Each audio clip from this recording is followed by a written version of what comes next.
ایک صحابی کو امام الانبیاء صلی اللہ تعالی علیہ وسلم نے فرمایا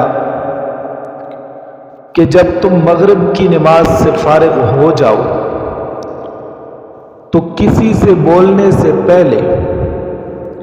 7 دفعہ یہ کلمات پڑھا کرو۔ جب تم نے شام کو پڑھے اور اسی رات فوت ہو گئے تو اللہ تعالیٰ تمہیں دوزخ سے نجات دے گا، اور جب تم نے یہی کلمات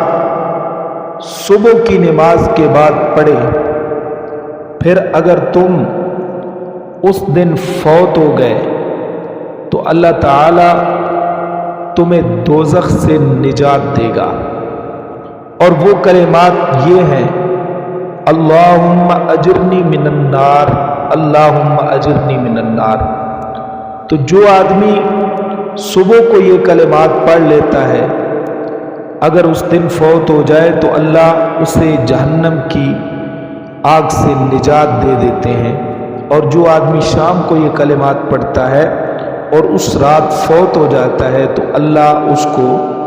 جہنم کی آگ سے نجات دے دیتے ہیں۔ رواہ ابو داؤد۔